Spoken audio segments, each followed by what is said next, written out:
Hello. Last time I was up here, as you know, my life is good and I've been super blessed. And you were telling me to... Everyone's super blessed. Yes. That's not the issue. I've been lucky enough to allow it. How much of the blessing that's raining down around you are you focused in and aware of, letting in, translating into manifested, obvious things? Yeah.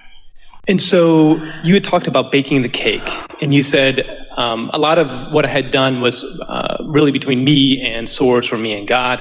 And you're saying co-creation with other people could probably really take me to the next level and really be enjoyable. But you have to, you bump around with people more, so you have to maintain your connection and maintain... Co-creating with others is wonderful because it is such an expansive experience. But it is helpful if you're solid in your own connection before you bump around with them. Because sometimes well-meaning people will, from your perspective, you'll become under their influence rather than under the influence of your source. And then those relationships are usually strained and temporary.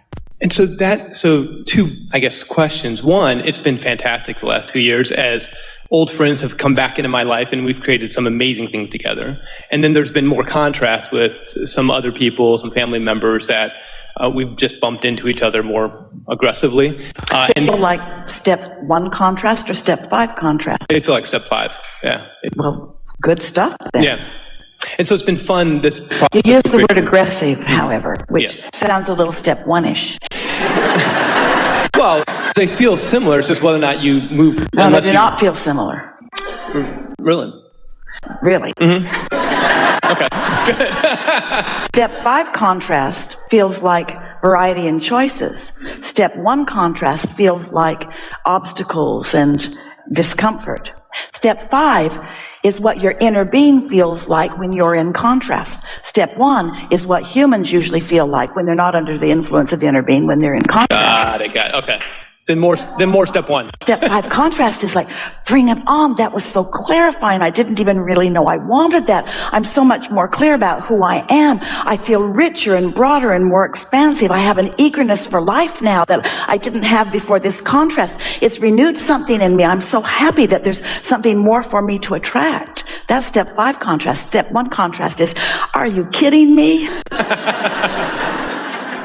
So the term I'd used before was stuck in my joy, and in this process, I've had way more step 5 moments where I'm like, I didn't even know that I could get even more happy and have more enjoyment in life. And I've had more step 1 moments that have been more contrast serving of going, you know what, though? Having a step 1 moment and knowing you're having one is a good thing, not a bad thing. And a series of step 1 moments makes you desire or throw rockets of desire into your vortex. A series of step 1 moments makes you decide you're going to get out ahead of it and you're going to have more step 5 moments than step 1 moments. A series of step 1 moments makes you realize that you're taking it all too seriously. You're being too hard on yourself. And usually, if you're having a lot of step 1 moments, usually it means you're still trying to control the perspective of others, which you cannot do. You cannot control how others are viewing you. You just can't do it. And when you finally give that up, you're free. Mm-hmm. So I guess that goes to the question goes exactly to the question. It's almost like you knew. Almost. It's almost like you knew what I was going to ask. Which is if you have some level of... And I know what you're going to say when I use this term, and so I'm trying to say it lightly, but if you have some level of standards of what you find acceptable, and for me, when I tend to get more bothered by when somebody does something to somebody I care about than if somebody does something to me, if that makes sense. It does, but it's both bad. What you just said is, my belief system makes me believe that it's virtuous to put up with stuff when it's directed at me, but I'm more diligent and vigilant about it when it's towards someone else, because my belief system says that being a protector is a good thing, and being a coper is a good thing too. So I can cope with the injustice and the unfairness, but don't do it to somebody else, or don't do it to somebody I love. And you're right, none of it is in alignment, but these are all the books that the humans have been writing. At the heart of this, we'll be very brief here because you're on the brink of something really worth discussing. But at the heart of this is a basic belief that goes like this. Society, or segments of society, or teachers, or parents, or just humans in general, what they say to others is, you should not be selfish. And it's just such a ridiculous statement because what they're actually saying is, it's my selfishness or yours, and I choose mine, not yours. So they're not against the concept of selfishness because they can't stop perceiving and desiring for things to please them. They're just against you getting what you want. If somebody has to win, it should be me, is what almost everybody is saying. And that competition is what's keeping most people from the joy that they deserve. Because it doesn't have to be that way. From your inner being's point of view, everyone can win. You're not in competition for resources. When you pinch yourself off from resources, they didn't take them from you. You did. You just weren't under the influence of the resources. You were under the influence of the lack of the resources. And when you're under the influence of the lack of the resources, then you squabble with one another over the resources and you judge them for getting more than their fair share of a non-existent pie. But when you are consistently tuned in and you realize that the universe is yielding to whoever tunes into it, whatever they want, then you're joyful when others get what they want. Let's break this down because this is really a leading edge conversation. This all sort of sounded like we were talking about resources, like who's getting the cars and who's getting the pies and who's getting the money. And people do squabble over that and feel jealous over that. There's nothing that makes you feel more the lack of you getting something you want than to see somebody else getting exactly what you want. Esther remembers Tracy. She was just out of high school. And she wanted a new red car. It was a beautiful, beautiful car. And she figured out how to accomplish it. She had enough earning, and they said no. And Jerry wouldn't help her, which made her really mad at him. But she figured it out, and she got her car. And the car wheels were not touching the road for a long time. The car just hovered just above the road. She was so happy in that car. And one day she went back to her apartment in San Antonio, and she called her mother crying because there was a man eating out of the dumpster in her parking lot. And she felt so bad that she had this beautiful car and he was eating out of the dumpster.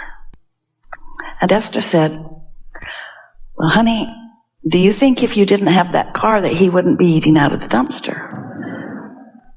And she said, oh, yeah, they're not related, are they? Because the abundance is streaming down, and people are letting it in or not letting it in.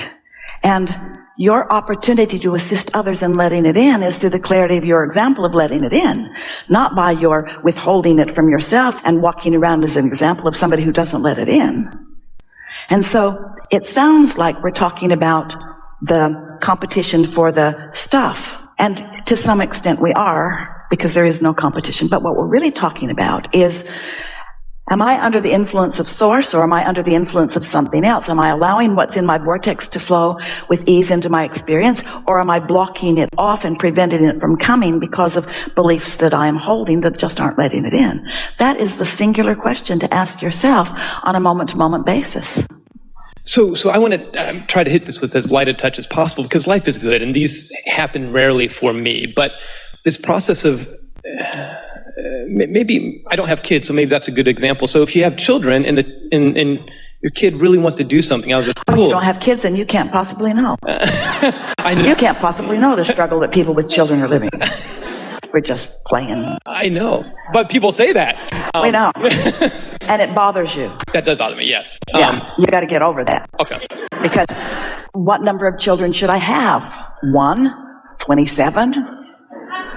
When you start playing that game of making yourself feel better because you're sensitive to people who are critical of you, What you discover is they're fickle and they're only looking at you for a moment, and they're not a good thing to measure yourself against. It's fleeting, and it never has anything to do with you. It's always their stuff. So I guess for me, the final question is when you're bumping into people, and let's use kids as an example, and I saw these kids that really wanted to stay at the pool and their parents wanted to take them home because they needed to go home. The kids weren't super happy about it. I've heard you say something like, the kids are so aligned to source, and this is crazy, but do you let the kids stay at the pool while you go home, or do you do you understand what I'm saying? How do you make that sort of... Since you don't have kids, you don't have a problem. I know. So from your perspective, here's the way we would stay in alignment about this.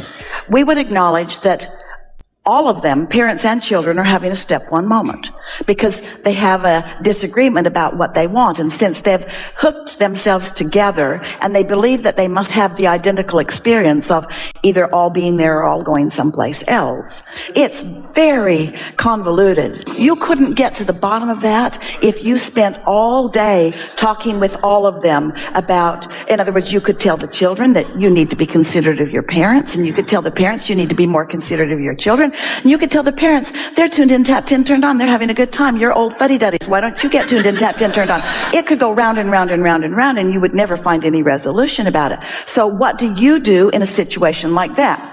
You ask yourself, am I having a step 5 moment or a step 1 moment? If you're having a step 5 moment, then as you're acknowledging that, you're acknowledging that they're having contrast that is serving every one of them. You know that these kids are launching rockets of desire, and you also might acknowledge that none of them are under the influence of source. All of them are disconnected from source. Therefore, all of them are feeling the pinch of being disconnected, is too strong a word, but pinched off from it.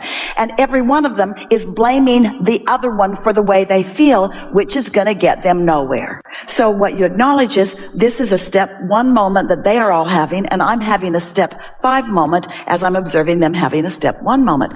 Unless you've got something stuck in your vibrational craw and it's activating all those times you didn't get to stay at the pool, and it's bringing up for you all of the injustices because while you don't have kids, you were a kid. So it gives you an opportunity to know if you've got something stuck in your vibrational craw, which you don't need to have now. Understanding the laws of the universe can free you from all of that just by acknowledging, am I under the influence of my inner being or under the influence of something else? You see, you have in your vibration some of your parents' vibration and their parents' vibration and their parents' vibration. There are all those things you learned in school and all those things you learned from everybody. But everything that you learned and everything that you keep active, a belief is just a thought you continue to keep active. Everything that you keep active is playing against who you really are and what you really know and what your inner being is knowing. And so you have all kinds of unnecessary hang-ups because you learned them from people who were not under the influence of source, who were having a hard time.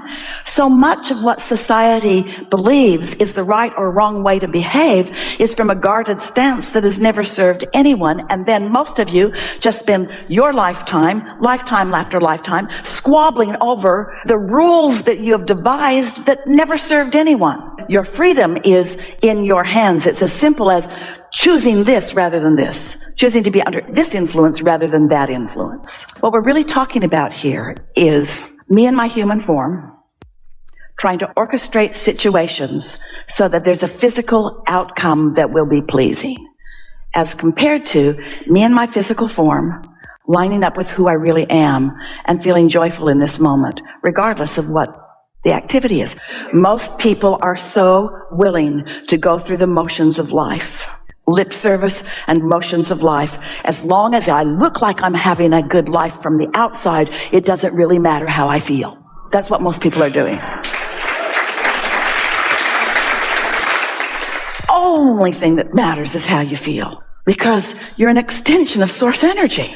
And source energy is joyful. And when you are not letting yourself be an extension of source energy, then you are not who you are.